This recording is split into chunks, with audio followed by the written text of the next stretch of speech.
deux représentants de la IGCEV, l'Association internationale de gouvernance du cachet électronique visible, avec alors il faut savoir que pour la FNTC, la IGCEV c'est un adhérent, mais c'est un adhérent emblématique puisque c'est la FNTC qui a lancé l'association AIGCEV en 2016. Et j'ai donc le président de l'AIGCEV, Gilles Barré, et puis le directeur des opérations avec Jean-Louis Revol. Et on va démarrer tout de suite dans le vif du sujet. Et je vais demander à Gilles, qu'est-ce que c'est que le CEV? Il faut nous rappeler ce que c'est, la description, et puis pourquoi c'est merveilleux. C'est merveilleux, en effet. Bonjour à tous. Donc là, tout le monde ne connaît pas ce que c'est qu'un cachet électronique visible, mais en fait, tout le monde connaît ce genre de code. Donc là, il est assez gros. C'est un code 2D, hein, donc que ce soit un QR code ou un data matrix, peu importe pour nous. Et donc, quand on voit ça, on se dit, bon, ben, on connaît, hein, c'est un code 2D. Ben oui, mais un code 2D, ce n'est rien d'autre qu'une boîte. Et tant qu'on n'a pas ouvert la boîte, on ne sait pas ce qu'il y a dedans. Et la spécificité du cachet électronique visible, c'est que toutes les données qui sont dans cette boîte-là sont signées électroniquement. Donc ça veut dire que celui qui va flasher, lire ce QR code, en l'occurrence, avec une application dédiée, va pouvoir vérifier si les données qui sont à l'intérieur sont correctement signées électroniquement. Donc l'application dédiée, que vous pouvez télécharger, je vous donnerai des éléments tout à l'heure, vous permettra de vérifier que la signature est correcte et vous affichera les données signées électroniquement qui sont autoportées dans le cachet électronique visible. Ce qui est important, c'est d'entendre autoporter, parce que ça respecte absolument le RGPD. On ne va pas avoir accès à une base de données dans laquelle seront les données. Donc, c'est pour l'essentiel. Est-ce que tu veux que je continue à développer un peu plus ou est-ce que tu m'interroges après? Non, je peux te réinterroger, mais bon, ce qu'il faut retenir, c'est qu'effectivement, on a des données qui sont signées électroniquement. Et puis, moi, j'ai quand même une question à te poser. C'est finalement, ça ressemble beaucoup au 2D Doc qui avait été créé par la NTS. Eh bien, il n'y a pas de secret, puisqu'en fait, c'est à partir du 2D Doc, donc un cachet électronique visible de la marque 2D Doc, qui est la marque de l'État, qui avait été créé à l'origine à la NTS pour sécuriser les justificatifs de domicile qui étaient présentés à l'occasion des demandes de passeport, qu'en fait a été créé l'ancêtre, je dirais, du cachet électronique visible actuel.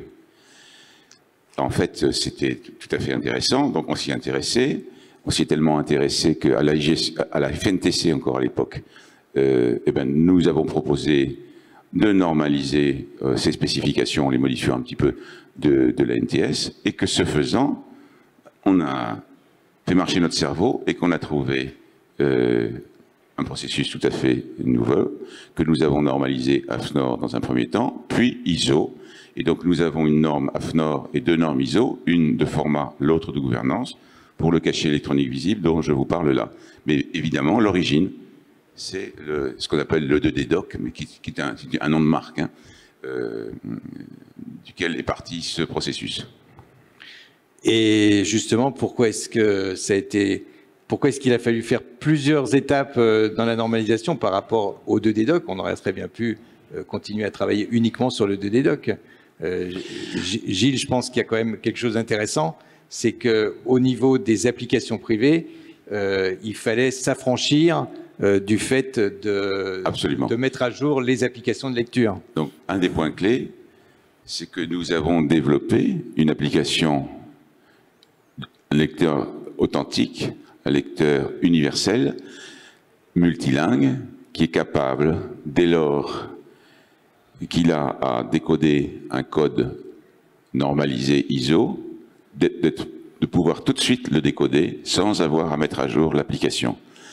Avant, il y avait 3 prestataires qui développaient une application qu'ils devaient mettre à jour en même temps à chaque fois qu'il y avait un nouveau cas d'usage, ce qui veut dire qu'elle devait être retéléchargée par ceux qui l'utilisaient.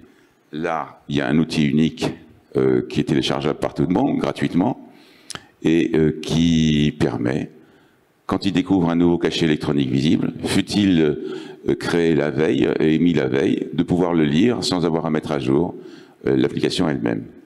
Donc c'est parce qu'on utilise ce qu'on appelle une mécanique qui s'appelle le manifeste.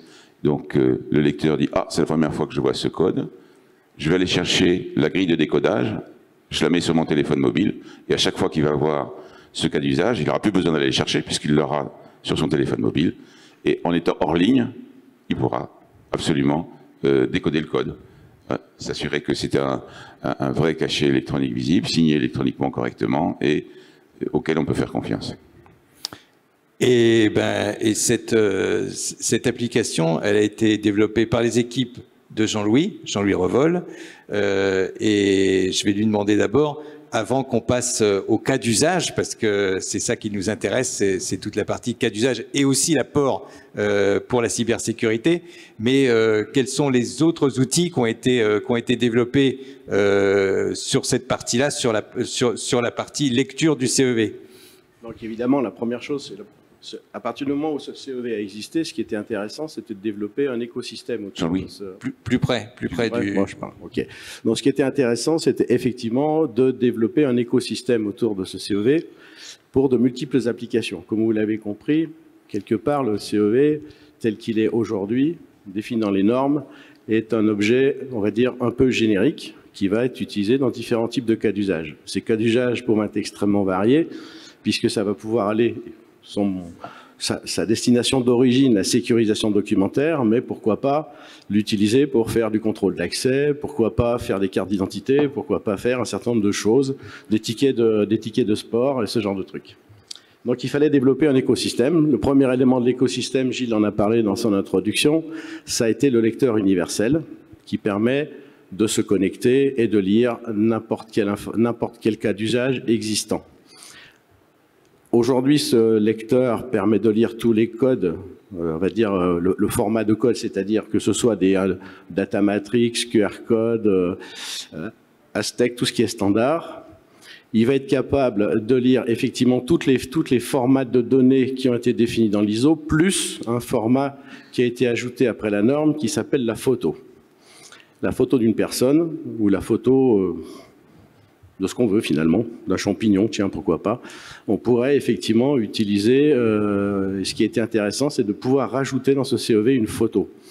Alors évidemment, pour pouvoir avoir une photo, il faut être capable d'avoir un système capable de reconnaître la photo, c'est-à-dire que quelque part, il faut une caméra. Si on veut faire du contrôle d'accès, il faut un lecteur connecté à un portillon. Donc tout l'écosystème permettant d'utiliser ce CEV a été développé. Il existe un lecteur universel, bien sûr, comme on l'a dit, mais il existe aussi un deuxième lecteur, moins standard, qui s'appelle le BioSeal Reader, qui lui permet de faire de la biométrie, donc plutôt dédié au monde de l'identité. Voilà à peu près ce qui a été développé aujourd'hui. Mais Jean-Louis, photo et biométrie, c'est quelque chose qui est très surveillé par le RGPD et par la CNIL. Tout à fait, ça a été d'ailleurs une des questions.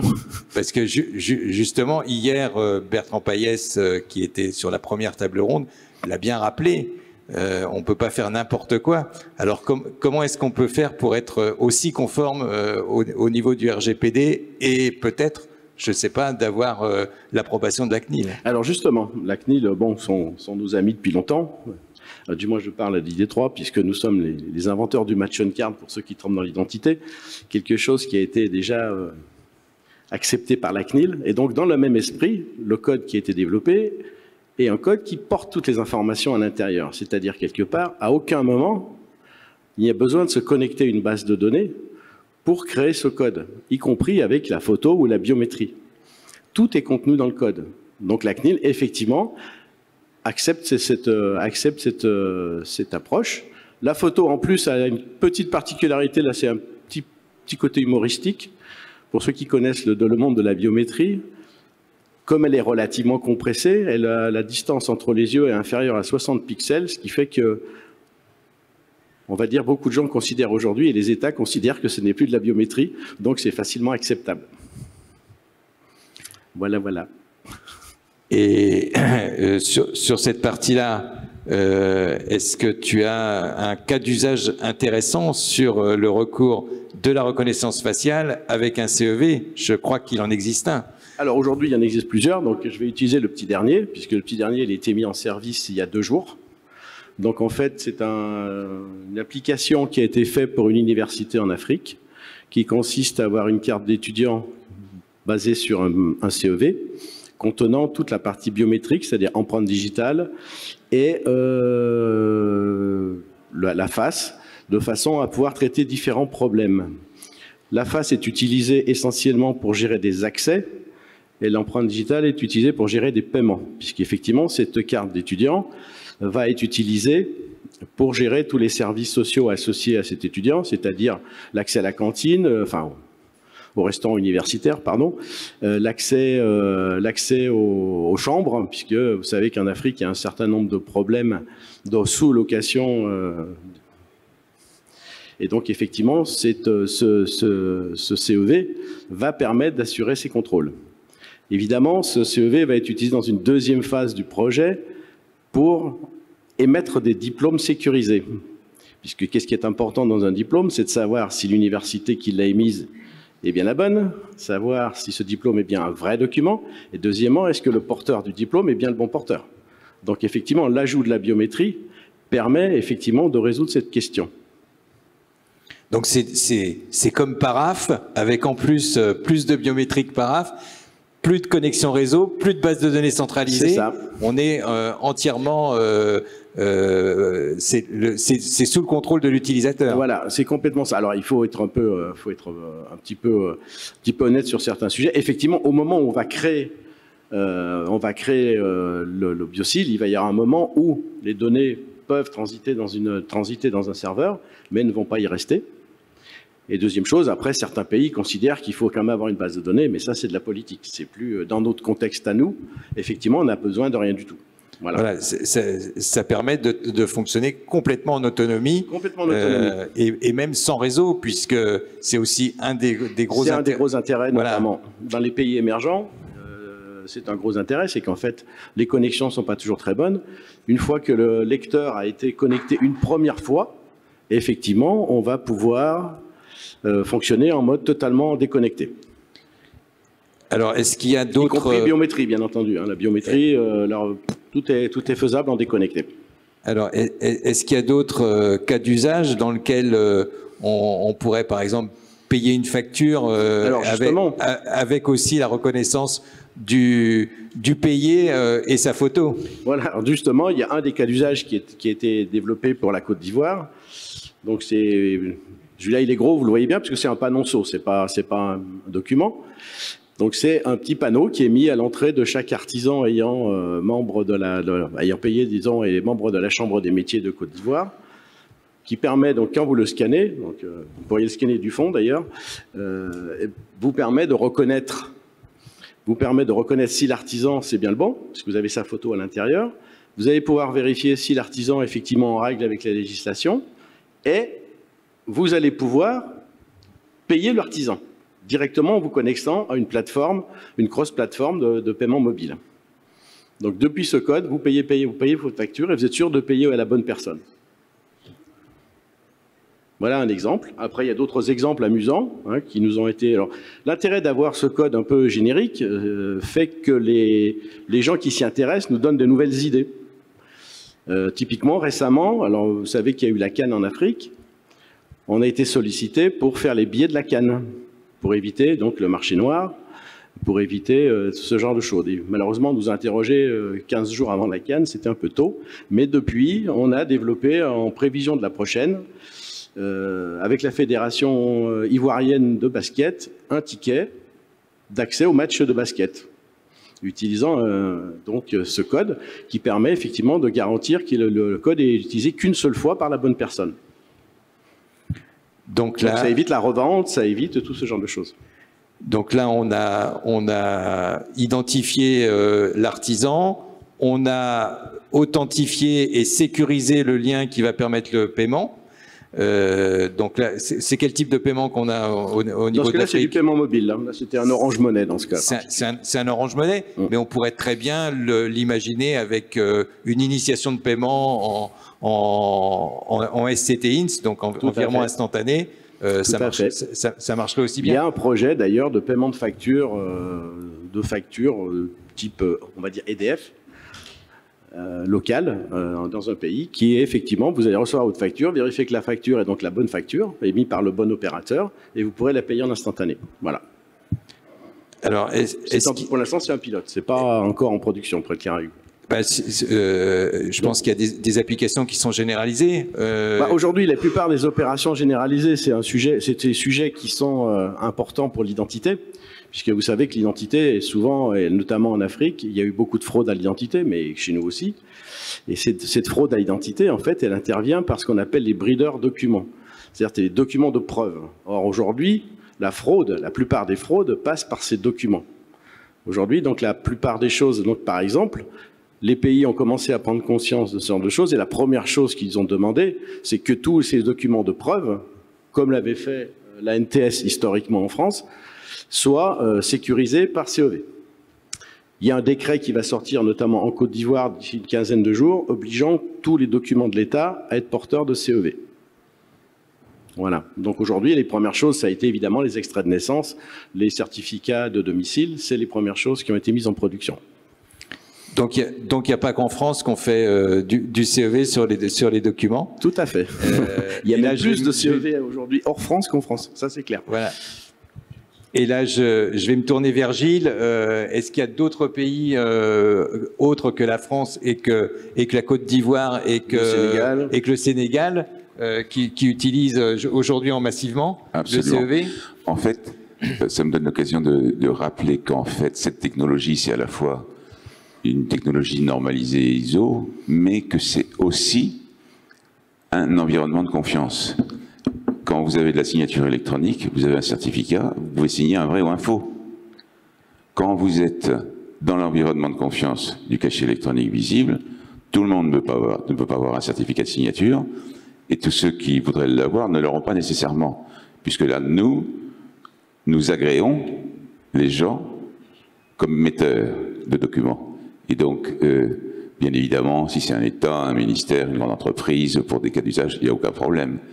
Mais si quelqu'un voulait s'amuser à détourner un cas d'usage pour faire de la fraude, eh ben, on va éviter. Et donc, alors, c'est l'élément important, l'environnement de confiance. Et à IGCV, le I, c'est international.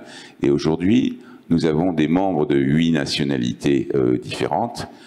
Donc on avait commencé par la France, le Canada, la Tunisie, j'oublie, je suis pas dans l'ordre, c'est pas grave, on a l'Autriche, on a l'Allemagne, et bien évidemment nous avons la Côte d'Ivoire, nous avons le Bénin, et nous avons incessamment sous peu le Sénégal et d'autres pays. J'ai compté tout à l'heure, grosso modo, on va être 13 assez rapidement. Donc c'est important que si on est dans la zone Méditerranée, par exemple, il y a beaucoup de flux de population d'un endroit à un autre, avec une même application, n'importe qui, n'importe quelle autorité administrative ou autre, peut vérifier les documents. Donc c'est quelque chose d'important. Donc nous travaillons à faire en sorte que nous développions vraiment notre réseau international, et normalement, là, dans les mois qui viennent, nous devrions avoir un pays qui ne connaît rien du tout à la technologie, c'est-à-dire la Corée du Sud. Donc, ils adoptent cette technologie. Donc déjà, vous voyez, c'est un signe de confiance qu'on peut avoir. Et donc notre besoin et notre pari, c'est de faire en sorte que l'Europe, les États de l'Union européenne, adoptent ce procédé. Juste pour bien illustrer l'intérêt qu'il peut y avoir pour l'Union européenne, prenons le cas d'usage du cachet électronique visible qui figurait sur les attestations de vaccination Covid. Chaque pays avait développé sa propre application, comme en France, et avait utilisé son propre cachet électronique visible non normalisé. Ce qui fait qu'en fait, quand c'est venu au niveau européen, l'Union européenne a été obligée de payer quelques dizaines de millions d'euros, je ne connais pas le montant exactement, pour faire ce qu'ils appelaient des passerelles entre les systèmes d'information pour que ça soit interopérable. Alors qu'il lui suffit, tout bêtement, dans chaque pays, d'adopter un cachet électronique visible, interopérable et multilingue, et de garder son application, mais juste de lui substituer un cachet électronique visible normalisé. Et du jour au lendemain, vous étiez en Lituanie, vous pouviez avoir un document qui se lisait aussi bien en anglais, je sais pas, en allemand, en russe, en lituanien, et sans vraiment dépenser des fortunes, ce qui était le cas. Voilà, donc c'est pour vous donner la puissance de ça. Et donc on aimerait bien faire en sorte qu'au niveau de l'Europe, ils aient conscience de cet outil qui permet de rapprocher les Européens et de pouvoir être plus sûrs des documents qu'on va échanger. Voilà, donc ça vous donne la puissance de cet élément. Donc c'est multilingue, et aujourd'hui, opérationnellement, on a combien de langues? Toutes les langues européennes. Les langues européennes, plus le vietnamien, le coréen, l'arabe. Ouais, voilà, donc par exemple... le japonais bientôt. Les cachets électroniques visibles tunisiens, eux, ils ont commencé très tôt. Hein, ils ont pris la première génération de la NTS. Il y a plus de 70 cas d'usage. Eh bien, le fait que ça soit multilingue, ça simplifie, ils sont en train de basculer avec la nouvelle norme, ça simplifie largement le fait que pour leur cachet électronique visible, d'entrée, ils le créent en arabe et en français. Voilà. Donc, c'est la dimension que je voulais bien souligner, c'est l'environnement de confiance. Et donc, en fait, bon, ben, nous, on a vocation à faire adhérer un nombre de pays de plus en plus important. Voilà. Alors maintenant, pour la cybersécurité, qu'est-ce que ça va être la valeur ajoutée du CEV au niveau du phishing, par exemple? Alors, voilà, il y a quelque chose de tout à fait intéressant, c'est que, bon, vous connaissez tous maintenant le mot, bon, en français c'est hameçonnage, mais avant on disait phishing, et en fait, on a vu à la télé, il y a quoi, 3 semaines, aux actualités de 20 h, que des gens qui avaient des belles autos, qui allaient faire la recharge électrique sur des bornes qui étaient dans le Loiret, bon, bah, il y avait un QR code qui était là, et donc, ils se sont branchés pour s'identifier et pour faire le paiement. Puis au moment où ils ont voulu charger, bah, ils s'étaient identifiés, ils avaient fait le paiement, mais ça marchait pas. Bah, tout simplement parce qu'il y avait eu du phishing. C'est-à-dire qu'en fait, les escrocs avaient mis un faux QR code avec un lien, qui était faux bien évidemment, qui renvoyait sur un site qui avait l'air d'eux, qui inspirait confiance. À Paris, c'est la chose qui est faite aussi sur des faux PV. Hein. Si vous payez tout de suite, ben, ça vous coûte moins cher que si vous attendez pour payer, donc mettez vos coordonnées, ainsi de suite, et ça marche du feu de Dieu. Et donc c'est quelque chose, le phishing est quelque chose qui est promis, qui était promis à un bel avenir, mais heureusement, nous sommes là, j'espère qu'on utilisera notre technologie, pour faire en sorte que tous ceux qui sont émetteurs de QR code les sécurisent avec un cachet électronique visible. Nous, dans quelques semaines, l'application que nous avons ici, qui était faite, qui était dédiée simplement à la lecture des cachets électroniques visibles, interopérables, qu'ils soient anciennes normes ou nouvelles normes, va pouvoir lire tous les codes QR ou data matrix, sécurisés ou non. Si monsieur ou madame Nobody flash, la plupart du temps, ce sera un code normal, on leur dira le message, attention, ce code n'est pas sécurisé, êtes-vous bien sûr de vouloir poursuivre? Surtout quand il y a un lien Internet. Et puis si jamais il est sécurisé, bien évidemment, ils pourront le décoder. Et pourquoi c'est important? Parce qu'aujourd'hui, on peut penser que c'est un caractère anecdotique, mais demain, ça ne va pas être du tout anecdotique. Pourquoi? Puisqu'en fait, vous connaissez tous les codes barres, ceux qui passent à la caisse, hein, sur les milliards de produits qu'il y a. Et en fait, l'organisation internationale qui s'appelle GS1 va basculer.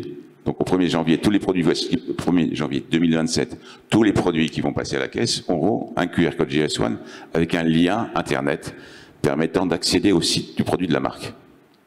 Sauf que, de la marque du produit, pardon. Sauf que, il n'y a pas de sécurisation. Donc vous êtes escroc, eh ben, c'est un chantier industriel fantastique, puisqu'il y a des milliards de produits qui passent tous les jours à la caisse. Eh ben, même si vous arrivez à choper un sur 100 000, pour vous, c'est bingo.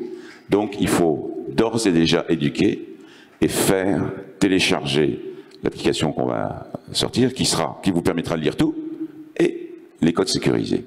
Donc là, on essaye de faire des démarches pour qu'on puisse pousser cette application, qui est gratuite, hein, pour qu'en fait, on évite que monsieur et madame Nobody, j'évite de dire madame Michu parce que ça fait toujours un peu... Parce qu'en fait, il y a beaucoup de gens qui pensent toujours que ceux qui se font escroquer, bah, c'est des gens qui sont pas malins. Eh ben, écoutez, il suffit de regarder tous ceux qui se font escroquer. Bah, je sais qu'il y a un éminent sénateur qui s'est fait escroquer avec un faux RIB. Il y aurait eu un cachet électronique visible sur ce RIB, il ne se serait pas fait escroquer. Et le type, c'est pas un couillon. Hein. Donc ça peut arriver à n'importe qui d'où, même les gens les plus éduqués. Hein. Donc il ne faut pas penser que dans les nouvelles technologies, il n'y a que les gens qui connaissent rien, ceux qui sont vieux, ceux qui n'ont pas été éduqués, qui sont à voir. C'est pas vrai. Voilà. Donc je pense que c'est quelque chose, d'un point de vue sociétal, qui est important. Donc j'espère que des sociétés comme des grandes banques nationales ou autres, qui sont engagées dans la responsabilité sociétale, dans le RSE, ben, feront l'effort de communiquer et participeront au financement de notre association, qui est une association loi 1901, qui a un budget très modeste et qui a certains éminents collaborateurs qui le font totalement bénévolement. Voilà. Donc on aimerait bien que les gens qui ont une responsabilité sociétale, en particulier au niveau français, s'engagent dans le processus. Merci, Monsieur le Président. Je vais juste, avant qu'on termine, en ce moment, on est en train de débattre de la loi SREN et qu'est-ce que le CEV peut apporter sur la partie reconnaissance de l'âge, non-divulgation des données d'identité. Jean-Louis, tu as peut-être des propositions et il y a même peut-être des démonstrateurs qui ont déjà été faits oui, à ce niveau-là. Effectivement, dans ce cadre-là, bon, ce n'était pas dans le cadre de la loi SREN, puisque le démonstrateur a été fait, c'était dans le nord du Canada, pour effectivement un problème de contrôle d'âge, pour accéder, bon là c'était pour accéder à de l'alcool, c'était pas un problème de site pédopornographique, et effectivement on utilise dans ce cas particulier, on a utilisé un CEV, une application qui ne permet d'introduire, là l'application est un petit peu spécifique, d'avoir accédé à l'information que de l'âge, par rapport à un CEV d'identité. Donc effectivement, on peut, de la même façon que ça a été prévu dans d'autres solutions comme pour LT-Wallet, d'avoir accédé qu'à une partie de l'information. Comme par exemple diffuser l'âge. Donc dans ce cas particulier, sur la loi SREN, effectivement, on se trouve dans ces situations à pouvoir être compatible avec les attendus. Merci. Tu voulais ajouter quelque chose tout à l'heure? Oui, quelque chose sur la cybersécurité. Il y a aussi une fonction qui va devenir très importante grâce au CEV. C'est comme ce CEV peut avoir une durée de vie très courte et peut devenir un jeton d'identité et donc être associé à des transactions, qu'elles soient bancaires ou informatiques. Notamment, dans certains cas, vous avez tous besoin aujourd'hui, vous connaissez tous FIDO, vous connaissez tous ce genre de choses, mais vous n'avez pas, dans le cadre de FIDO, y compris avec les applications biométriques, une preuve imminente d'identité, puisque vous n'avez pas un lien fort entre l'objet et la personne. Grâce au CEV, on pourrait imaginer, le CEV n'est pas forcément quelque chose qui peut s'inclure que dans un QR code, mais peut très bien s'intégrer dans une puce. Et effectivement, puisque c'est un ensemble de données, est utilisé comme jeton d'authentification dans n'importe quel type de transaction. Et donc, on va accroître la cybersécurité, puisque là, on sera sûr de qui on aura affaire. Voilà, c'est une petite remarque comme ça. Merci Jean-Louis, merci Gilles. On va laisser maintenant un petit peu de temps pour des questions. Et on se tient à votre disposition, enfin Gilles et Jean-Louis se tiennent à votre disposition, ils ont un certain nombre de cas d'usage et de démonstrations et de démonstrateurs pour après.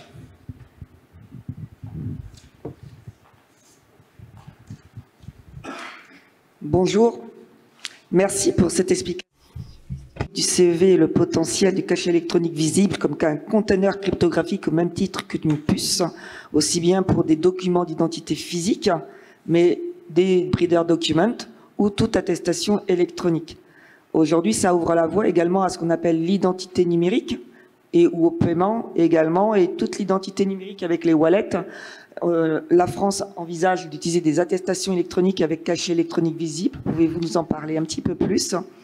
Et est-ce que vous avez envisagé de pousser cette norme et cette solution au niveau européen et de la Commission européenne comme une solution pour les attestations électroniques qualifiées, mais également pour en fait sécuriser les transactions pair à pair entre un relaying party, un fournisseur de services et un utilisateur pour empêcher le squishing, puisqu'en fait toutes les solutions sont envisagées sous forme d'un code à 2 dimensions, ce qui est y compris pour le paiement. Donc est-ce que vous avez pu dialoguer avec la DG Connect, voire la DG FISMA pour les secteurs financiers? Alors, merci. Effectivement, on s'est intéressé à ce qui se passe dans l'e-wallet. Dans l'e-wallet, a priori, au premier degré, le CEV peut être vu comme un MDoc. Donc, effectivement, par contre, effectivement, il y a certaines fonctionnalités qu'il faudra faire un petit peu évoluer pour être totalement compatible avec ce qui est demandé dans le... Par contre, en tant qu'objet d'engagement, effectivement, on va... Puisqu'aujourd'hui, dans la norme qui est envisagée sur le e-wallet, l'engagement n'est pas... L'échange pair à pair, comme tu dis, n'est pas très sécurisé. Donc, effectivement, on apporterait, si effectivement on utilisait un CEV comme élément d'engagement, effectivement, une sécurité supplémentaire. Je ne sais pas si j'ai répondu à ta question. Mais en fait, il est dans le domaine du e-wallet, je ne suis pas un expert. Hein. Donc, il y a donc le conglomérat Potential. Normalement, la tête de file de Potential, c'est la NTS plus les Allemands. Mais en fait, pour l'instant, on n'a pas trop de nouvelles et d'état d'avancement de ce qui se passe. Je ne suis pas sûr qu'on soit hyper proactif dans ce domaine. Et donc, c'est peut-être dommage, mais effectivement, si on pouvait avoir des connexions européennes au bon moment, on est preneur. Donc, si certains d'entre vous peuvent nous aider dans ce domaine, ils seront les bienvenus. Il y a quand même eu un démonstrateur qui a été fait pour la NTS et que vous pouvez tester hein, sur la dématérialisation du permis de conduire. Et puis il y a quelque chose aussi qui est intéressant et peut-être qu'on a un petit peu oublié de décrire, c'est que ça permet également de reproduire exactement à l'identique le document original. C'est-à-dire que là, quand vous allez scanner le CEV, eh bien vous allez reproduire le permis de conduire. Quand vous allez, il y a aussi pour le diplôme France Cybersécurité depuis l'année dernière. Donc vous voyez le diplôme ici, et puis il y a un petit cachet électronique visible qui se voit pas tellement. Et en fait, quand vous flashez dessus, eh bien, vous avez la reproduction qui apparaît sur votre téléphone mobile. Donc, c'est assez intéressant, n'est-ce pas?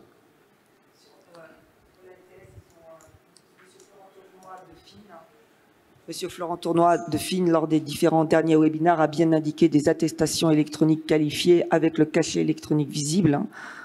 Pour toutes les attestations, ce n'est pas qu'une démo, le permis de conduire tel qu'il est lancé aujourd'hui, il intègre le cachet électronique visible. Ben, parfait. Sans la photo, mais cachet électronique visible. Parfait. Parfait. Merci.